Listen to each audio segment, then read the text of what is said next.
What makes a building timeless? What gives it a sense of presence, as if it were always meant to be there? Few architects explored these questions as deeply as Louis Kahn. With monumental structures that blend ancient gravitas and modern clarity, Kahn's architecture isn't just built, it's composed, crafted, and deeply spiritual. Louis Kahn led an intricate life, one marked by success, love, and profound personal struggles, culminating in a tragic and abrupt end. His journey isn't simply that of an architect, it's a story of a student, teacher, husband, father, and above all, a man who passionately lived for his work. Today, we're diving into the life and architectural work of Louis Kahn, a master whose buildings speak the language of silence, light, and permanence.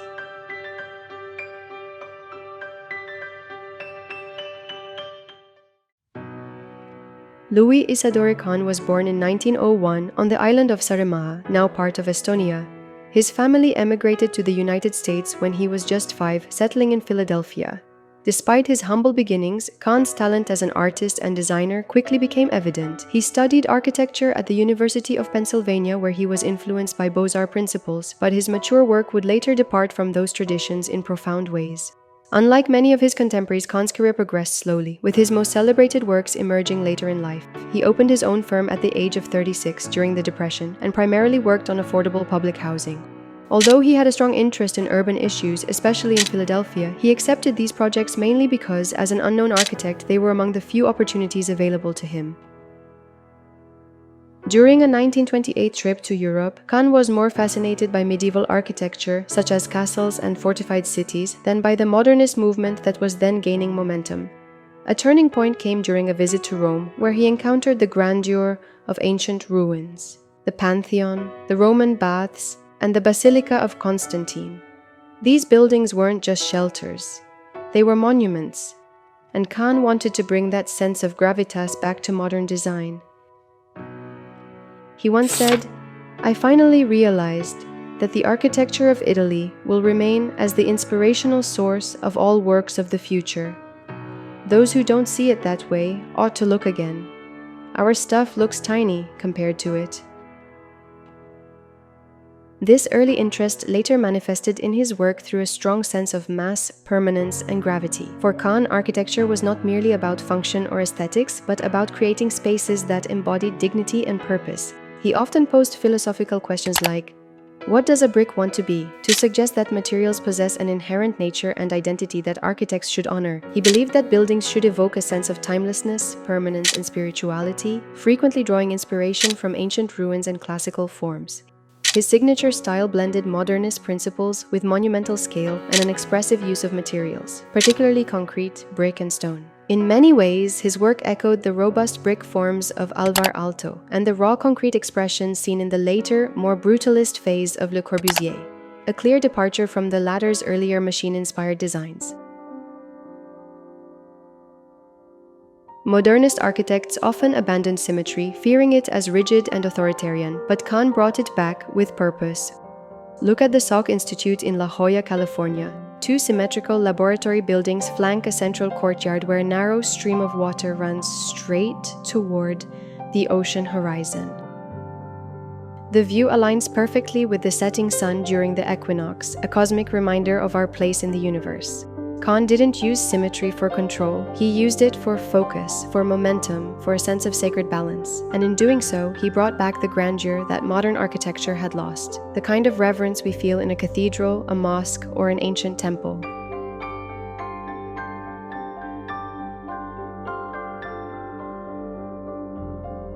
Kahn wasn't afraid of monumentality. While modernists like Louis Mumford warned that if it's a monument, it can't be modern, Kahn proved otherwise. His National Assembly building in Dhaka, Bangladesh is among the most powerful civic structures of the 20th century.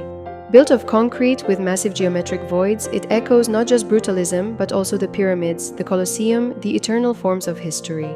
Its construction began in the 1960s and continued after Kahn's death in 1974, eventually completing in 1982. This massive complex features geometric voids, circular cutouts, and deep concrete walls that filter both air and light. An architecture that is monumental yet responsive to climate and culture. In a country marked by political struggle and poverty, Kahn gave the people a civic space that feels sacred. "The sun never knew how great it was until it hit the side of a building," Kahn once said, "and nowhere is that truer than here." His philosophy is perhaps most clearly articulated in the Kimball Art Museum in Fort Worth, Texas. Here, travertine marble, white oak, and concrete come together in a symphony of light and silence. Completed in 1972, just 2 years before his death, the museum is celebrated for its masterful use of natural light, which filters through cycloid barrel vaults to softly illuminate the art below, reflecting Kahn's belief that light is the giver of all presences. Other notable works include the Phillips Exeter Academy Library, with its soaring central atrium and layered spatial design, and the Yale University Art Gallery, one of his earlier modernist projects that showcased innovative use of exposed materials and structure.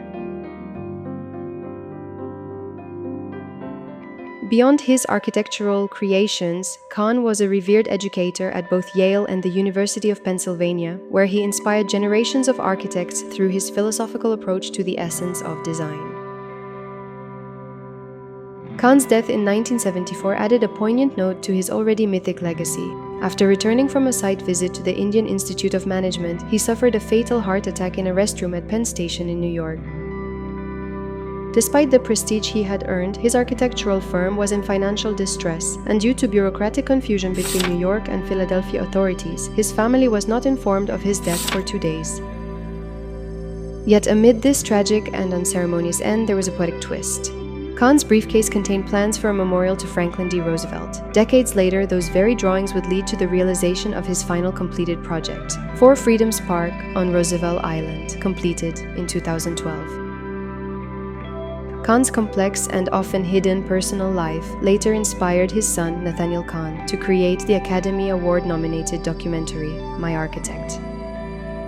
The film explores the duality of Kahn's life, his towering professional achievements, and his enigmatic, secretive personal world, as Nathaniel embarks on a journey to understand his father's legacy, who he barely knew. Though celebrated for his monumental architecture, Kahn led a private life marked by relationships with 3 different women, each of whom bore him a child, none aware of the existence of the others.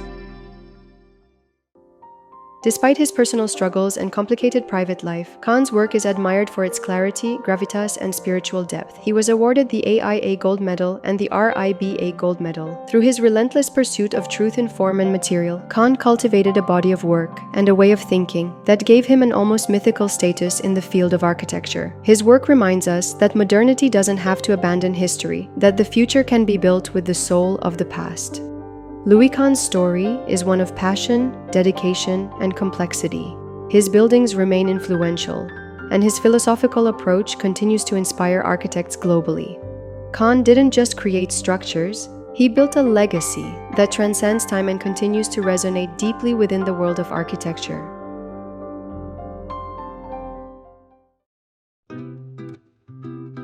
We hope you enjoyed this journey through the life and work of Louis Kahn. If you did, don't forget to leave a thumbs up and subscribe to our channel for more stories from the world of architecture. If you want to dive deeper into Kahn's legacy and explore more about other iconic architects, visit archdaily.com. Thanks for watching and see you in the next video.